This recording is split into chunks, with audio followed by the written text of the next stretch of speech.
Hi, I'm Rob Cosman. Welcome to my shop. Top woodworking gadgets for 2021. I've picked out some that I think will be really helpful. I'll show you how I use them, and you may want to incorporate them as well. I'm Rob Cosman, and welcome to my shop.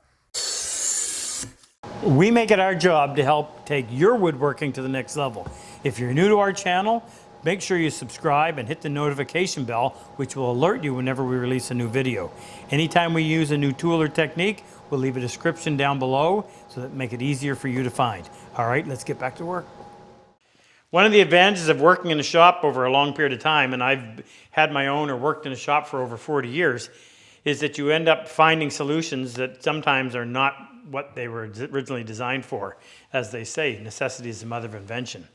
Now, what I've done is I've picked out 10 new items as I've gone around the shop and thought, well, what could I show people that would actually be of benefit? We did one last year, our top 10 gadgets for 2020, and I'll leave a link below where you can check that out. This one has 10 new items, not necessarily new, but we hadn't talked about them before. Some of these things we actually sell in our shop or on our website because I found them to be so useful. Why not pass them on? So I'm going to go through one at a time. I'm going to tell you exactly how we use it and why you might want to consider it something that you implement in your shop as well. So the first one I'm going to show you, you may think, well, that's kind of stupid, but actually this has become very, very useful for me. And it's a small glue bottle. And it's a good one because you turn it to open or close it instead of having a cap that I would lose the first day. And it holds just the right amount. Now, I'll tell you where I first ran into this. I was at a woodworking show in Atlanta, and this is 35 years ago. And one of the manufacturers of glue, at their booth, they were giving away little bottles, little sample bottles. And I picked up a couple of them. And I just found them extremely convenient because how often can you carry your glue bottle in your shop pocket? But you always had it was right there, and it just had the right amount. And it was usually small enough tip that you could deliver it in a spot where you really wanted it. So we sourced these, and we're going to start selling these on our site. What I like about them is with that twist top, you don't have, as I mentioned, a separate top to lose. And it just carries this right amount of glue. When you're in a tight spot and you don't want a huge container, this just seems to work extremely well. So there's my first one, a little tiny glue bottle. The next one is a little rubber O-ring, a plumbing supply. I'll tell you where I found it very useful. If you have a vise and you have a wooden handle with a knob on either end, every time that handle would drop and hit like that, no matter how you held the ends on, they would eventually end up cracking and falling off. And then I'd have tape on it and it was a mess. What I found is if you slide these rubber O-rings over there, they stay nice and neat, but they cushion that blow. Even on a small handle like this, which is a Showbird vise, just put that on there and you won't end up breaking off those ends. It quiets things down. And just one of those little items that just alleviates a problem and makes time in the shop a little more pleasurable. Now this next one you may or may not be aware of. If you're Canadian, you obviously are. I can't imagine woodworking without the Robertson Screw.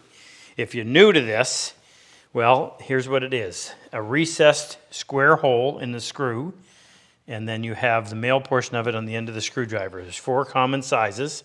What's great about them is they don't come off.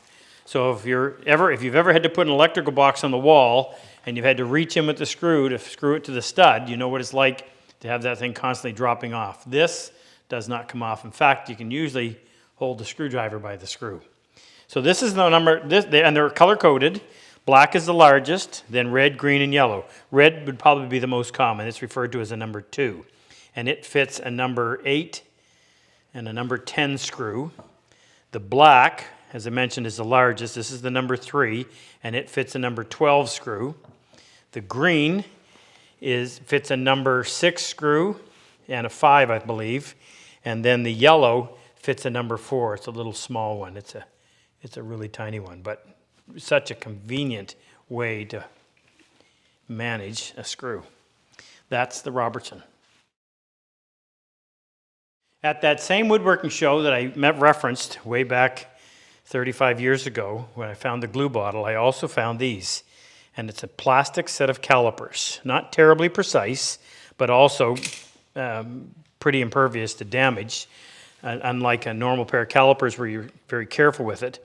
And I've used these, I've had them for a long time, I use them frequently, and here's where I would find them to be particularly valuable. You've got a screw and you need to know the root size in order to know what size to drill the pilot hole. You just come in there and measure, drop right down in between the two, or if you want to know the outside diameter, anything that you would use a pair of calipers for. This is just something that's pretty much indestructible. You need to measure the depth of a dado. Can't get anything else in there. You just drop that down, and there it tells you. This one happens to have imperial across the top, metric along the bottom. You're not worrying about losing them. They're not terribly expensive, so if they break, you can easily replace them. But I use them a lot. This next on the list of gadgets is automotive refinish masking tape. Now this was brought to my attention by Ken Anthony. Ken works here with us, and his son brought it to his attention. Normal painter's tape doesn't have a lot of stick. In fact, that's the purpose that it was designed. It's also not terribly strong, and I always found that it was just a little bit lacking. Regular masking tape, you leave it on too long, you can't get it off. It's not very strong at all. What's great about this stuff, oh, and by the way, I use it for shims a lot as well. This is 4/1000 of an inch. This happens to be 5/1000 of an inch. Has a lot more stick, but it's really strong stuff. And here's somewhere where I use it, particularly now that the skew block plane, which is a tool that I use a lot and recommend a lot, is hard to get right now. What you can do when cutting dovetails, if you've followed my method, where you put that little wall, we used to call it the 140 trick after the tool that we did it with, but since they're hard to come by, put on 4 layers of this tape, stick it on there good. And this is all about referencing or registering your tailboard against your pin board. Now what I would typically do is trim that off.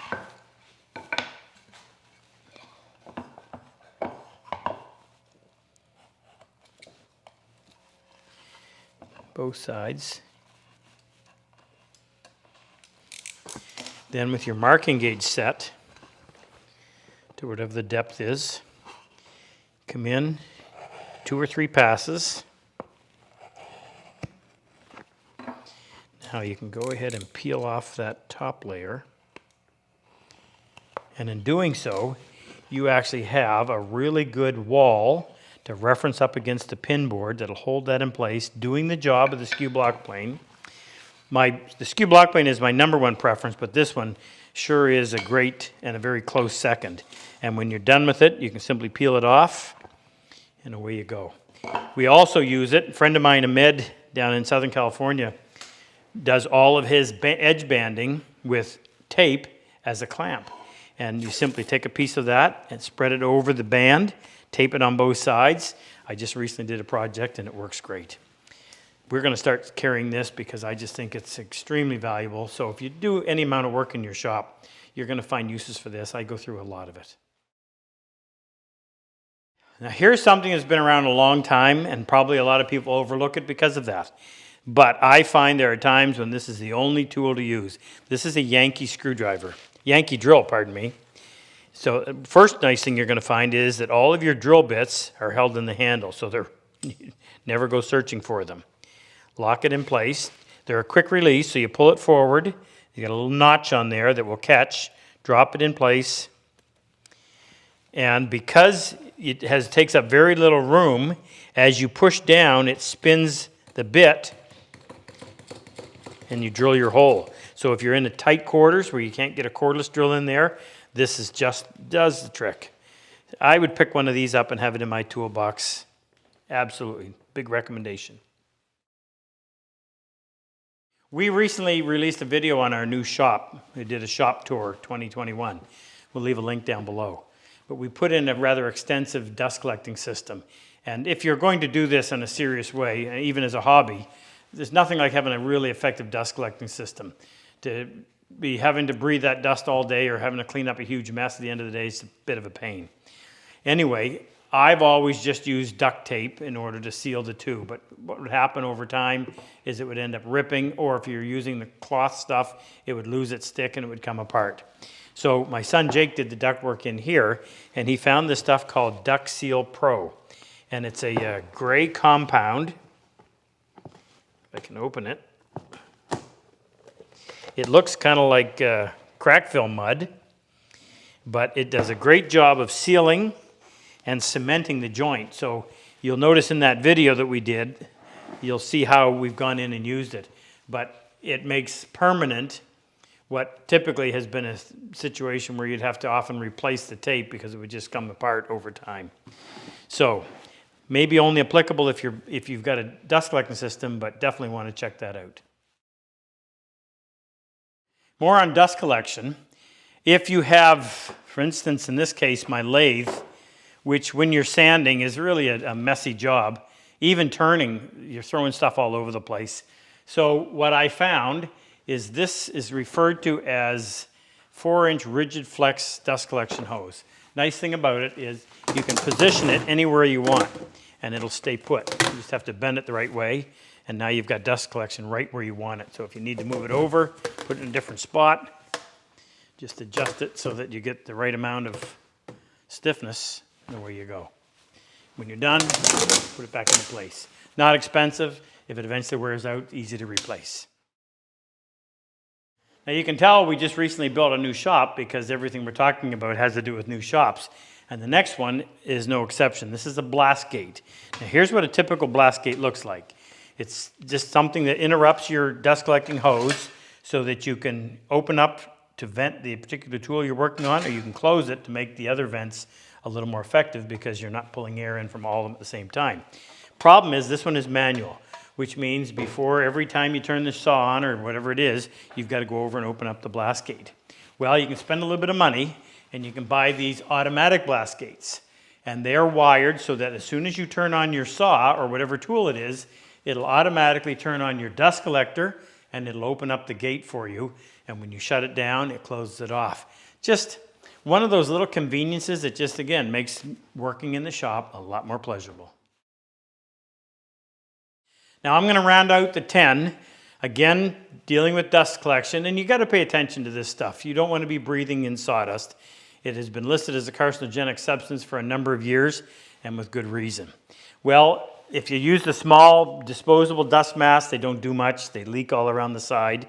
If I have a big respirator with 2 cartridges on the side, and although it's very effective, the problem is it blocks a lot of your vision. It's heavy. You sweat. Jake found these for us. They're made by Ellipse. We're going to start carrying these as well because I just think they're great. They're so compact. Now this is just for dust, but it's got a much more effective system of filtering out the dust. And it has a two-way valve, a one-way valve right here. So when you put it on, you've got a strap that goes around the back of your neck and one on the top of your head. Creates a really good seal. You breathe out right here, so it prevents a lot of that condensation from building up inside. But because it's so light, when you spin your head, you don't have that thing flopping back and forth. It doesn't block your vision. You have to wear a dust mask. You might want to try this one. I find it extremely effective. That's 10. Hope you found 1 or 2 that are helpful for you. If you enjoy my method of work and like my style of teaching, click on any one of these videos to help take your woodworking to the next level. Now, I've always said, better tools make the job so much easier. If you click on the icon with the plane and the chisel, it'll take you to our website, introduce you to all of our tools that we actually manufacture right here, as well as our workshops, both in person and online. Good luck.